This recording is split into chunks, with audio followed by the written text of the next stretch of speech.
My wife politely told me that she was going out after work tonight and probably wouldn't be back till the next day on a Friday morning. Her planned speech was delivered with such speed and grace that I was immediately convinced there was nothing I could do. According to her, she still loved me, but her gaze developed a wandering look. This was my first encounter with marital infidelity. It seemed to be a fairly common theme in the movies, books, plays, and even gossip I heard from both victims and villains in their real-life interpretations of infidelity. I listened to her carefully rehearsed eloquence about how I was strong enough to take it, about how it's unfair that she didn't have time to fatten up before she got married, that human beings are not meant to be monogamous, that society is too rigid about love, that it's just love, and about how she would be much more attentive to my needs in the future if I let her do it. With the slightest sigh separating this nonsense about me letting her from my response, she moved forward with renewed vigor into the also well-marked waters of cliches, including that I have no choice, that she can do whatever she wants with her body, that life is short, and she deserves all the pleasure she can get, and that she has the right to satisfy even the need to try many different colors, shapes, tastes. Yes, her selective menu doesn't include brain size or the size of her capital. She was simply aiming for physical taste tests. Please note that I'm not saying I was poorly endowed, nor would I say I was physically weak or soft in character. Is there any way to modestly say that I have at least average intelligence and a large wallet? No? Well, then know that I am a rocket scientist and my work has made me obscenely wealthy. My wife had no complaints. When the former love of my life finished her statement, I could have reacted with the brute force of a huge beast. I felt the rage within me. I could have taken on the role of Ahab, a revenge-hungry king with a superiority complex, obsessed with defeating the great beast. But we know that story ended in destruction. No, Melville had a better model for me to follow. Even though the message of this story was so unclear, it has been a subject of contemplation throughout my life. The meaning of its strange central character suddenly became clear to me. When my wife asked me to kiss her goodbye, I mentally thanked Herman Melville for the Bartleby lesson. Ideally, I would not have. Everyone has witnessed astounding. There will always be times in life when things are so strange that you can't help but laugh at them. You are in such a state of shock that you feel compelled to speak up and are eager to do so, but your brain is digesting all you have witnessed so quickly that it is at a loss for words. My wife's jaw dropped, her mouth grotesquely opened. My desire to go on a tirade about morals, oaths, and expressions of devoted love or threats of violent retribution all bubbled up inside, but somehow a simple, "I'd rather not do that," was enough. Often, people have a power that is underestimated and rarely even considered as a strength. It is the gift of self-control. There is strength in control. I'd rather not do that, was my control over the situation. Of course, after exercising that control, I was treated to a new tirade about not respecting her needs, about my immature resentment, about this and that, and ending by saying, "You're going to have to accept my decision or do without me. I'd rather not." I noticed a crack in her armor. She began to falter slightly, trying her best to look determined. I didn't threaten her, didn't beg, didn't cry, didn't explode with indignation. Then she began to negotiate. She promised she wouldn't go out all night on her first date. Instead, she would come home and assure me of her deep love for me, allowing me to reclaim her body. I'd rather not do that. That stunning phrase was the encore. The wife switched from a soft mistress to the lawyer she might never be. She had as much trouble passing the bar exam as I, her husband. I'm pretty sure she didn't remember one of her law school classes the year before we got married. Back then, the entire class drafted prenuptial agreements for personal use. She took it very seriously at the time, and the contract was duly signed, notarized, and fully enforceable. When she went on her next tirade about how if I wanted a divorce, she would take my house, my bank account, and even my trust fund, and end up in my house, in my bed, sleeping with whoever she wanted, and whenever she wanted, and I would pay for it. I had a simple answer. I'd rather not. And she didn't come back that night so I could reclaim her body. She didn't come home Saturday afternoon or Saturday night. The sun was just setting on Sunday night when she dragged herself into the house, looking like a wild animal had just driven her onto the rocks. She dumped her bag on the patio of our house next to the grill where I had a nice sizzling ribeye cooking. I didn't even bother to look in her direction. I figured you'd rather not kiss me now, right? I went about my business, smearing the marinade on the sizzling meat and turning the corn a quarter turn. Would you mind cooking one of those for me? I'd rather not. That's right. I should have known. Are you ever going to say anything else besides, I'd rather not? That gets tiresome very quickly. I turned to her and was about to say something when she beat me to it. No, don't even talk about it. I'm tired. It's better if you don't do it. That's the punishment. It's going to be a long night tonight because we have to talk about it and you're going to have to say something. Nothing. Is that really the end of it?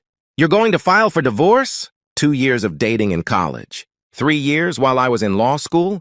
And 2 years after that? 5 years of marriage? And 7 years together? And you give that up in 2 weekends while I research something else? I needed it. It's been eating away at me for years. I thought it was all said when I married you. I love you and will love you forever. But I couldn't be around another guy without wondering how good he was in bed. Questioning how it felt to be fixed instead of cherished. I needed to feel and understand the differences. To be the girl on the cover of a love story where the rough cowboy does whatever he wants to her, or where the lord of the manor exercises his rights over me, a humble peasant girl. I'm sorry, but I couldn't help myself. You're a wonderful husband and a wonderful lover, but I should have tried other men. Oh, baby, I'm so sorry. Please don't just stand there in silence. Say something. I put the steak and cob of corn on a toasted bun and another grilled peach on top and turned to look at my wife for the first time since her return. I prefer not to do that. No, baby, don't do that. Don't be so cold to me. Yell at me. Threaten me. Hit me. Just don't ignore me. I know I was wrong and I'm sorry. I'd do anything for you. Just take me back. I'd rather not. Things got heated after that. No, I didn't grill her a steak, although for a moment I considered completely charring something for her. In the days that followed, she tried to talk, but every request she made was met with a quietly polite response. I'd rather not do that. She asked me what I would have preferred to do then, to which I simply shrugged. I didn't leave the room if she tried to talk to me. I didn't ask her what had happened. You could tell she was desperate to gain my favor. The following Friday, she came home a little late. I'd talk at a mile a minute about a happy hour with her coworkers, where all she did was drink and laugh. Damn it! Then she noticed there was nothing on the table and I got dressed to leave the house. What's going on? Are we going somewhere? Oh, wait. You're not taking me with you, are you? Is this really my punishment? Are you going back to my place? I shook my head and gave her the standard answer. I'd rather not, and left. I went out to dinner with my parents who were in town for the weekend. I put them up at the Hilton by the river because I didn't want to involve them in our drama at home. They, of course, already knew all about it, and were happy to have a wonderful evening with dinner on a river cruise. I got home at 10:30 p.m., still looking like $1,000,000. I was met by a crying wife. I went to bed. I don't know what was going on in her head, but the next morning I woke up to the smell of the breakfast she had made. This time my wife didn't question me about anything before she spoke. Last night was awful. You left without me, and I was left home alone. I couldn't get rid of the thought of you being in town with another woman. I felt so awful. Now I realize how you must have felt when I was gone all weekend. If I ask you a question, will you answer me honestly? Were you with another woman? Considering I've dated both of my parents, and my mom is definitely a woman, I answered honestly, yes. Her face reflected mixed emotions. She now knew that I had dated another woman last night, and that filled her mind with anxiety. On the other hand, I had said something else, something new. It was a good conversation. I ate breakfast, and after picking up my golf clubs, I left. We played golf, my father and I. He was in his 40s, but he was hitting like he was in his prime. At one time, my dad won a community service award for coaching Special Olympics locally for many years, and then serving as the state team director. During the game, we talked about everything but my marriage. I got home just in time to shower and get dressed for dinner. My wife decided to approach me as I was coming down the stairs and heading toward the garage. She saw me wearing my tuxedo. And again, I took special pleasure in seeing her tonsils as her jaw dropped open. She must be really special to get a night worthy of a tuxedo. I nodded. Honey, I have to tell you that no one compares to you when you dress like that. All of our anniversary dinners have been unforgettable. She's a lucky girl, whoever she is. I don't suppose you want to share with me. I'd rather no. Well, I understand. I realize I screwed up.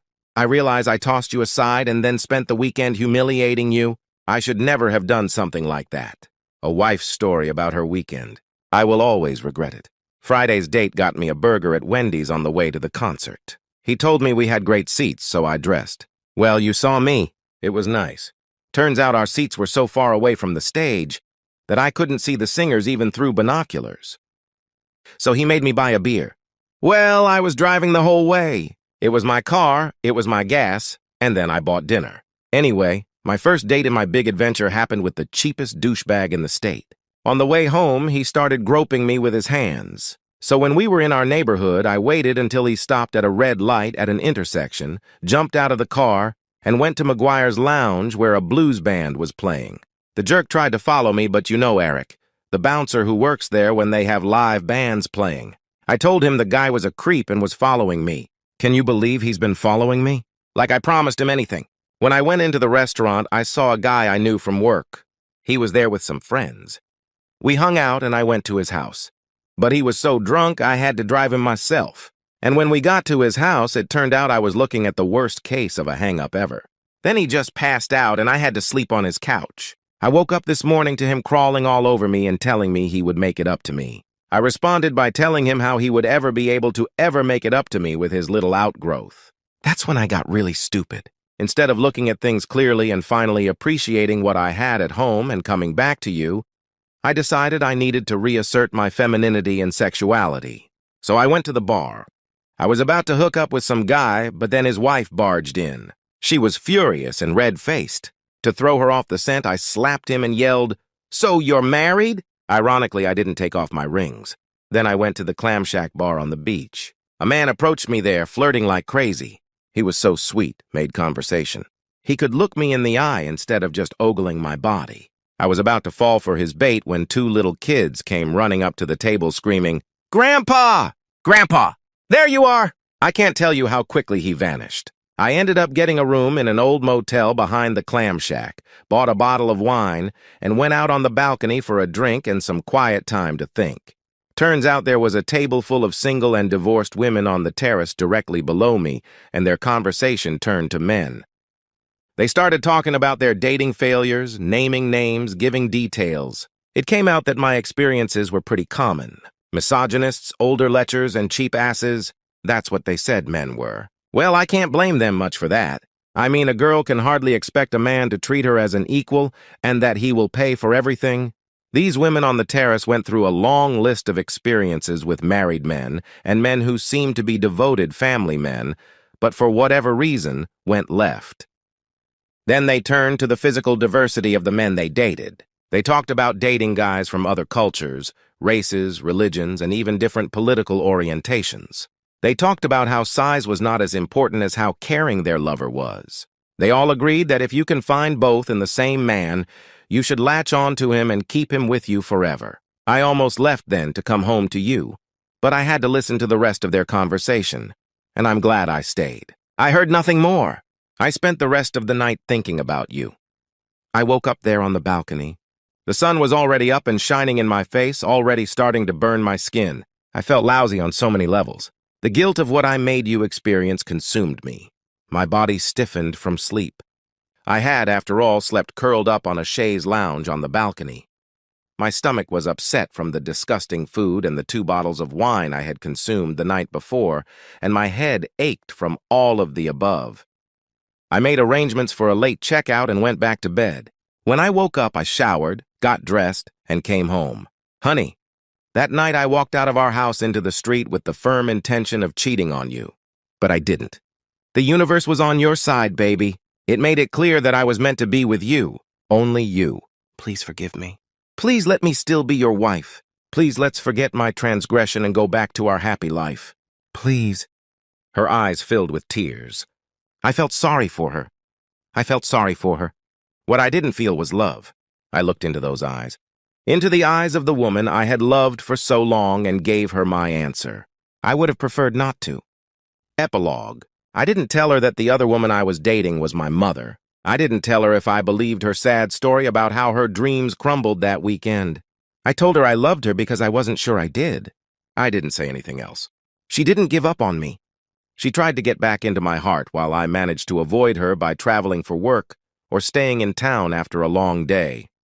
I only nodded, said yes, or shook my head in response to her inquiries. No, but not any further. I had another room where I slept. I ate with her at various occasions.